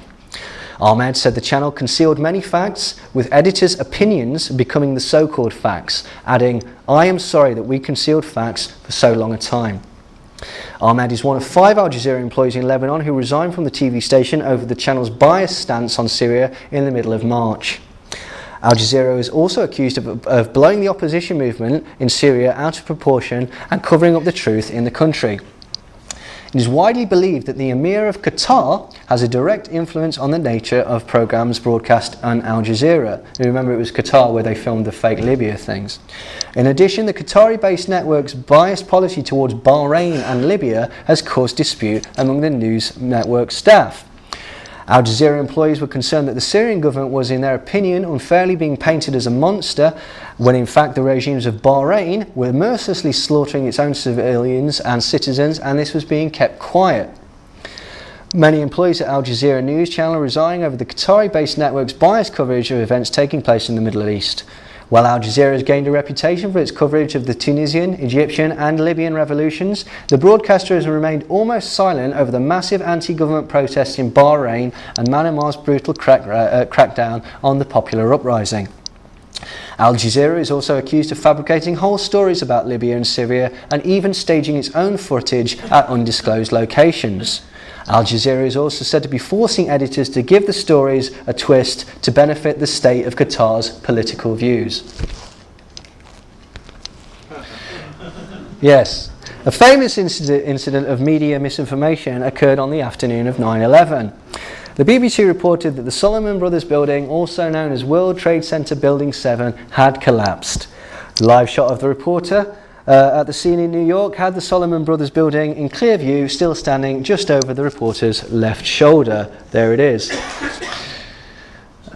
Okay, despite this seemingly glaring elephant in the room, the field reporter and the in-studio anchor repeated the obviously premature statement that the building had collapsed. Mysteriously, seconds prior to the actual collapse of the building, the live feed disintegrated in a shower of electrical interference. This is literally 5 minutes before the building actually collapsed. Now, I'm not going to go as far as some have gone, right? Okay, I'm not accusing the BBC of being involved in the attack. I'm not even going to go as far as to say they had prior knowledge of the events that would unfold that day, right? Personally, some might disagree, but I don't even believe that the reporters shown on the screen were aware that the information they were regurgitating was at that point false. What this does prove, however, beyond a shadow of a doubt, is that journalists and news media organisations do not check the facts in all cases before slavishly repeating them as gospel. The media is becoming more cut and paste, with journalists acting more like mouthpieces for an organisational standpoint. They repeat the pre-typed scripts laid before them mere seconds after rushing out of makeup. The question is therefore, is this type of mistake an unfortunate result of an industry that demands more and more in a field of dramatic presentation to the detriment of truth, or is this not a mere oversight but the purposeful tactic of some malignant agency?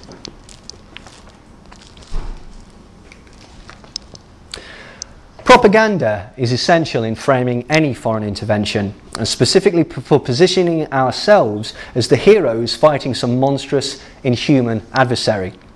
We have to demonise on the microcosm in army training to allow for the recruits to be able to kill another human, but also in the macrocosm to justify and normalise the ensuing death and destruction in the minds of the public.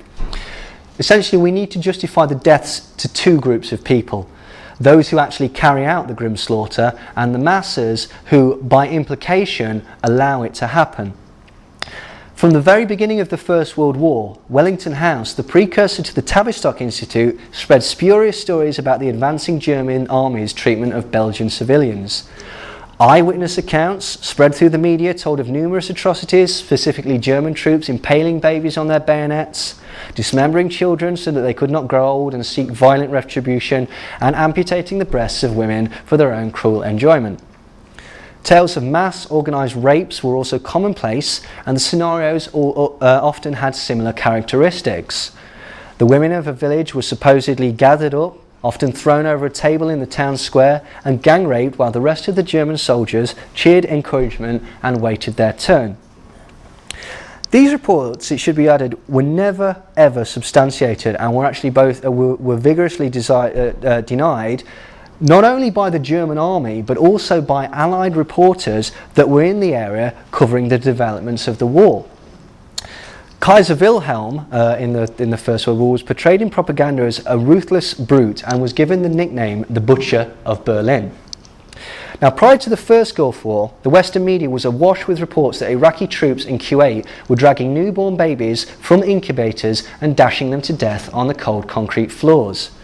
Televised and repeated everywhere was the tearful eyewitness account of these murders by a young girl to President George Bush. Now, this was apparently influential in swaying his opinion to seek permission from the Senate to begin attacking Iraq. The stories transpired to be a complete and total fabrication, and they were admittedly the product of the imaginations of Hilton and Knowles. Hilton and Knowles is a public relations agency with ties and funding from the Tavistock Institute in London. And this was a crafted falsehood designed to snare the moral justification of the war in the eyes of the general public. This is the girl in question. She tearfully recounted her horrific memories of the atrocities. Now, this girl just so happened to be the daughter of the Kuwaiti ambassador to the US, and she'd met President George Bush literally dozens of times. Her father was friends with George Bush, and she'd been to the White House many times. Quite how he failed to recognise her when she spoke in front of him remains to this day to be a mystery. But to be fair, it could be that his vision was completely clouded with tears. But I'm afraid I don't believe that. Now, the second illegal invasion of Iraq was predicated on two things. Firstly, an unproven and false link between Al-Qaeda and Saddam Hussein. And secondly, the Iraqi army's mythical and yet as still undiscovered weapons of mass destruction. If you remember, Colin Powell held up an empty glass vial and said that if it was full of poisonous gas, it could be very dangerous indeed. Tony Blair also claimed falsely that Iraq could attack UK citizens in Cyprus within 45 minutes. This was actually presented in the public as they could attack England within 45 minutes. Both of these claims turned out to be false. Regardless of the obvious fraud, the public opinion was actually favourable enough to invade. Now, this is despite mass street protestations and the highly suspicious suicide of Dr. David Kelly, a weapons inspector who publicly accused the government of sexing up reports. A remarkable number of the general public felt that the invasion was actually justified. Even if people felt that the propaganda was false or that the true nature of the action was a crusade to secure oil, the fact that we were there to remove the the butcher of Baghdad, this mythical figure, was in some people's views enough, regardless of to how much this demonisation was accurate or Western propaganda.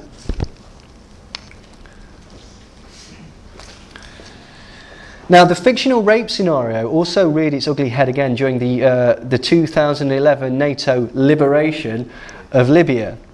Reports circulated in the Western media that soldiers loyal to Gaddafi had been equipped with the erectile dysfunction drug Viagra and ordered to indiscriminately and violently rape any and every woman that they happened across. These stories are remarkably similar to those told during the First World War, and once again they were discovered and proven to be complete and total fabrications.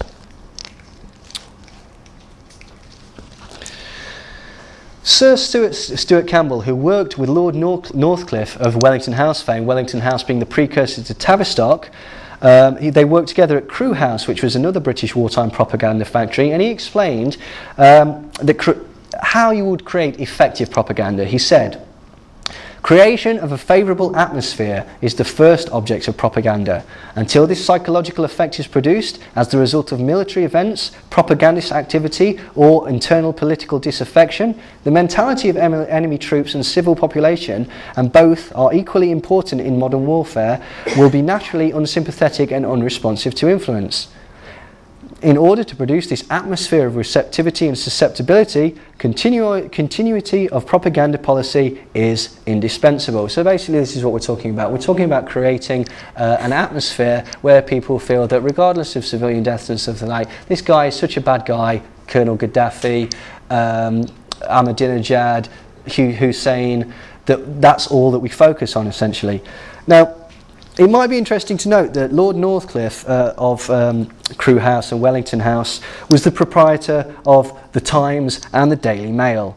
Wellington House also included Lord Beaverbrook, who owned the Daily Express, and he was the Minister of Propaganda Information. I also find it slightly amusing that the Daily Mail in the 30s were involved in anti-Nazi propaganda, but, you know, fair enough. Both sides of the fence, apparently. In September 2011, the ITV television network in the UK apologised after footage it broadcast in a documentary said to be from an IRA propaganda video was exposed to be in fact a cutscene from a computer game. The pictures were used in the documentary Exposure, which tried to show a spurious link between Colonel Gaddafi and the IRA.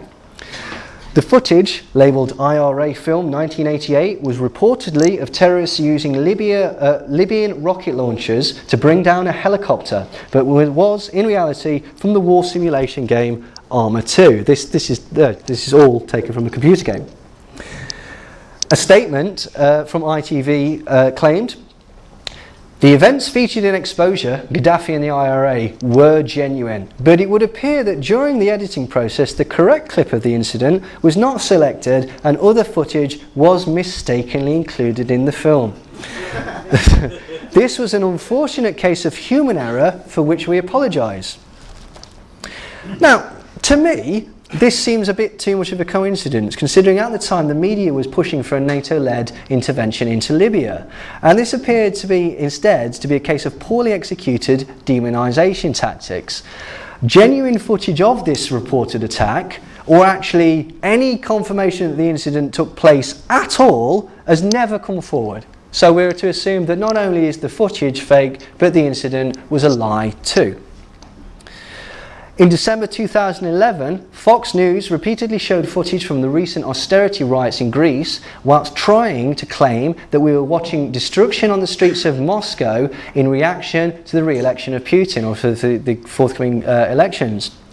This was despite the fact that a Greek bank with the sign written in Greek alphabet stood in the background. Many of these Russian activists were actually wearing t-shirts, which is not entirely suitable for a Moscow December. Right, I'm going to go slightly off script here. Okay, everyone's seen Pussy Riot, this band, Pussy Riot? Yeah? Anyone fell for it? No. Good. Right, I wanted to tell you a few things. Pussy Riot, for those people that don't know, is an anarcho-punk band that basically broke into a church in Russia, performed what they called a punk's prayer, and then were basically arrested, and they've been thrown in prison for 2 years, and this has been vilified in the Western press. Dozens and dozens of celebrities, musicians, politicians, everybody under the sun has got behind this band, Pussy Riot. Now, first thing I want to say is they're not a band. They don't play instruments. They have no songs. They have performed no punk actions, no activist actions, except for the one that got them into trouble. Okay. Secondly, they now have a song out on which none of the members of the band play instruments, although I think one of them sings. This song was financed, produced, and recorded by the American State Department.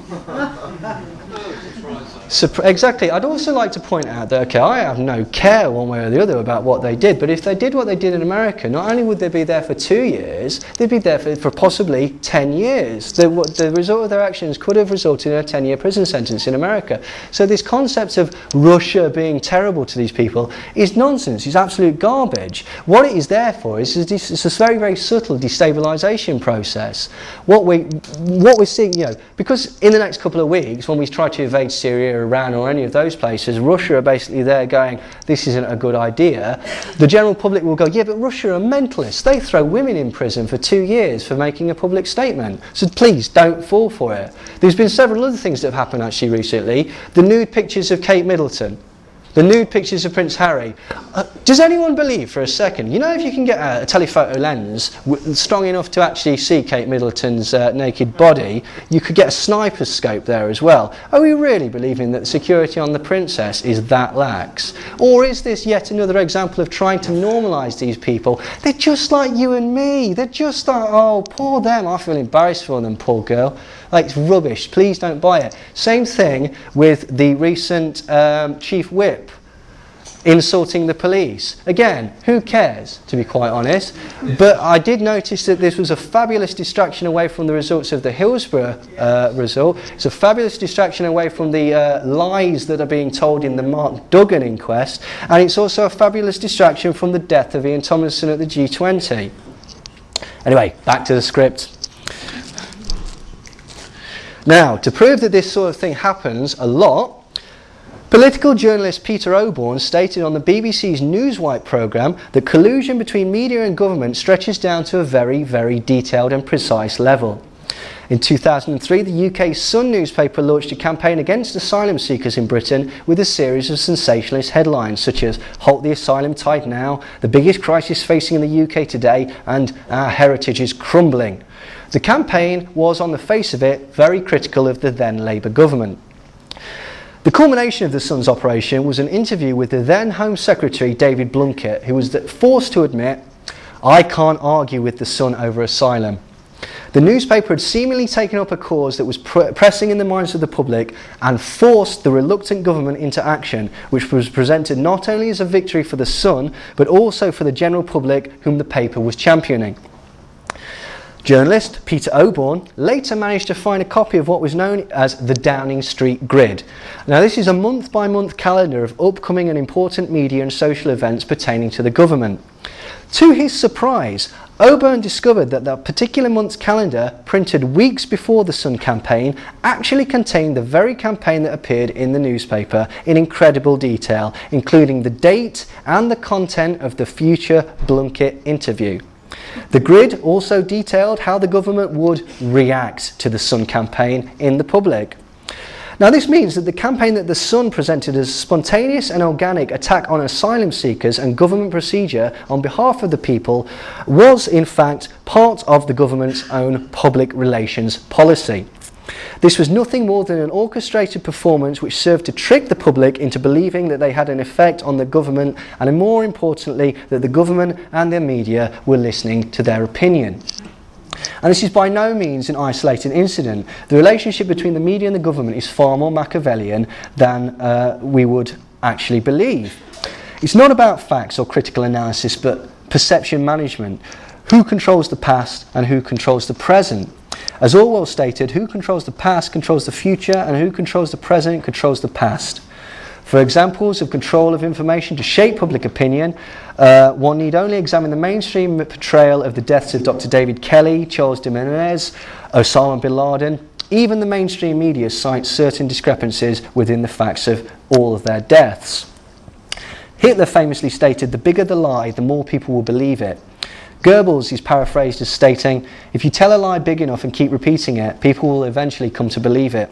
Napoleon proclaimed that history is written by the winners. Fox News claims to be fair and balanced. Now, despite their genocidal tendencies, in this particular case, the three tyrants are actually significantly more honest than the news media.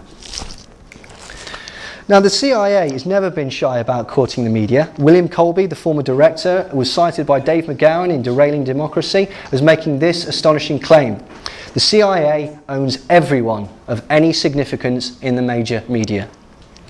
A CIA operative discussing the availability and prices of journalists willing to peddle agency propaganda and cover stories was quoted in the book Catherine the Great by Deborah Davis as boldly stating, "You could get a journalist cheaper than a good call girl for a couple $100 a month." William Bader, a former CIA intelligence officer, announced when briefing members of the Senate Intelligence Committee, "There is quite an incredible spread of relationships. You don't need to manipulate Time magazine, for example, because there are CIA agency people at the management level." And this was reported in the article "The CIA and the Media" by Carl Bernstein, which we touched on earlier. And in the same article, it had this claim: "The agency's relationship with the New York Times was by far its most valuable among newspapers. According to CIA officials, it was general policy to provide assistance with the CIA whenever possible. According to declassified CIA documents, ABC News was also used as a cover for active agents in the 1960s. Now, the CIA or the MI6 are not the only controlling forces to utilise the media for their own ends. Industrial concerns also influence the facts that we are fed through the media. Under law, the director of a company is obliged to act in the interests of his own company.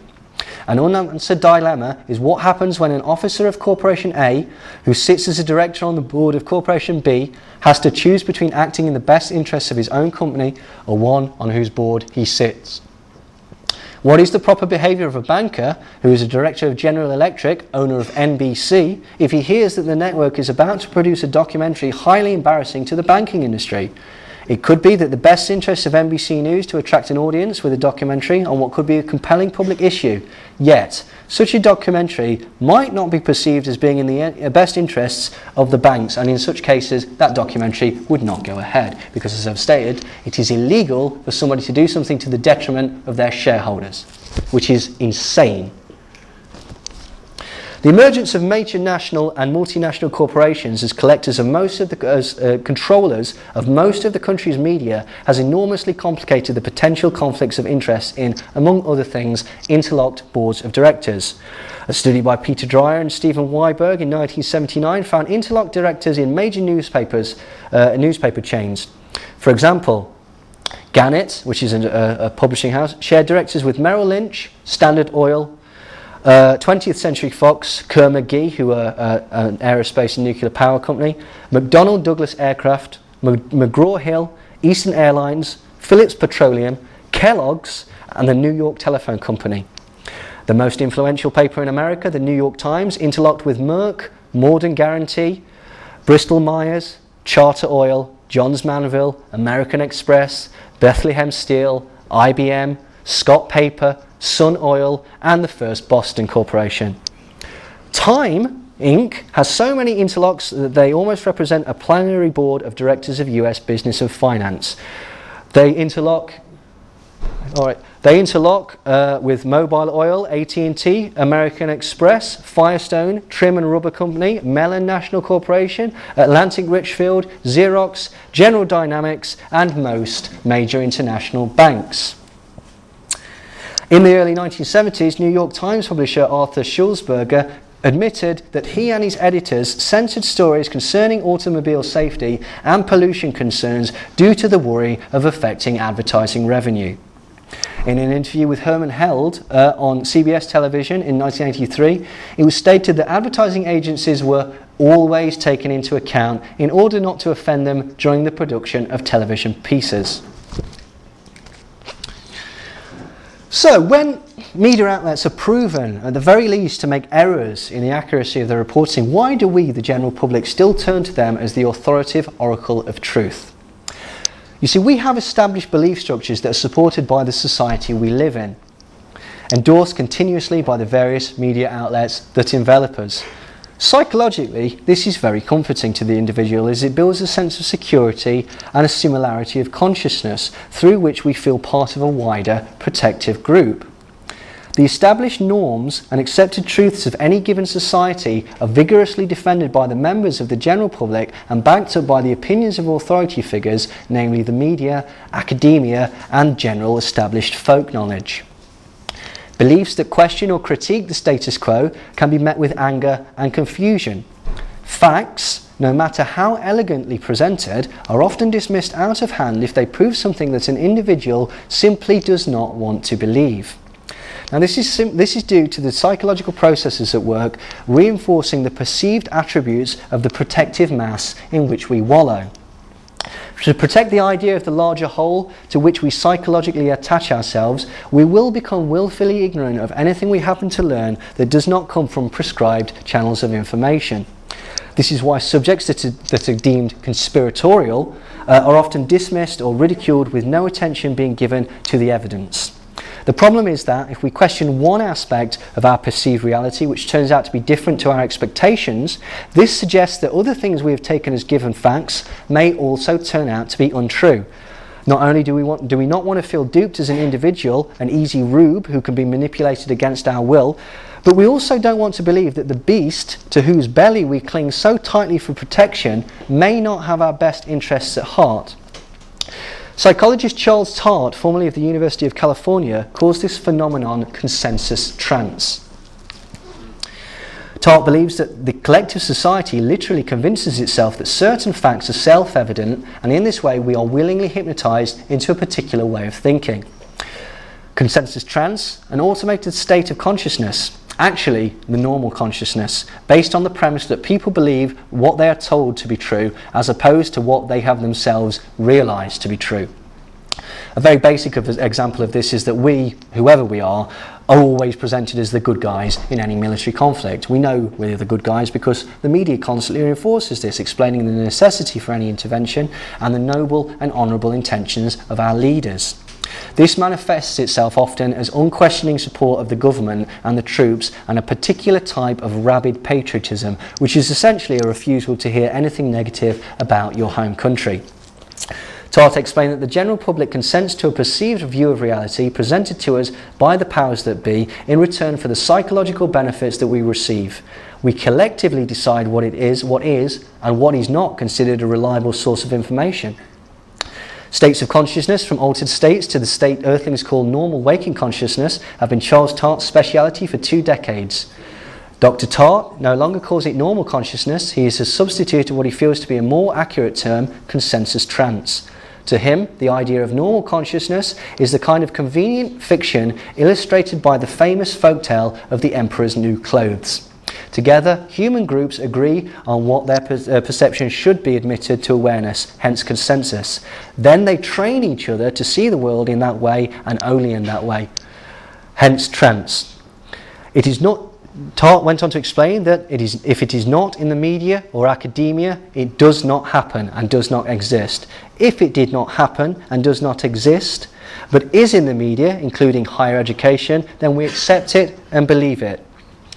To protect our concept of reality, for which we have so much of our psyche invested, we turn to the media outlets as the established and accepted sources of truth to tell us exactly how the world really is.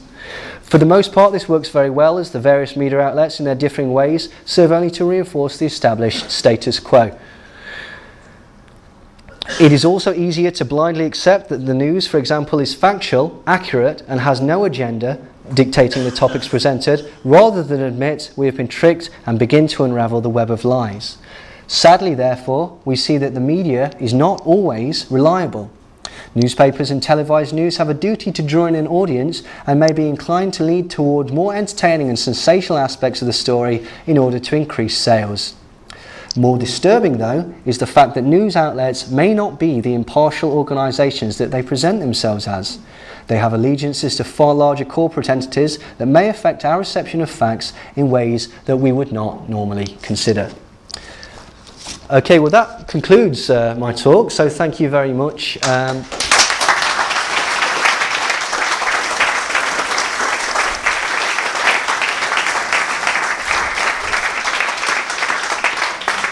Thank you very much, and I'll hand you back to Andrew. Well, what a fantastic talk by Neil there, and you can see just from what he's gone through an incredible amount of research, and I think it's set the tone for, you know, really thinking about what you're going to see today, and how exactly what Neil's talked about covers up conveniently, you know, what we're going to talk about later. So I'd really like to thank Neil for a wonderful bit of research, and I look forward to getting hold of a copy of his book when it becomes available soon, and I believe it's going to be sold through Richard Hall's website. So, hopefully. you know, we don't have to turn it into a book promo, of course, but you know, it's important. I think from what the way Neil presented the information, I think it's going to make it accessible to people who are not. I know there's many people in this room, probably at different levels. Some people know, you know, very great deal about what we're talking about, and some not as much. So I think Neil's book will probably be a good introduction to this understanding that media covers things up. So thanks again, Neil, and thank you. Thank you.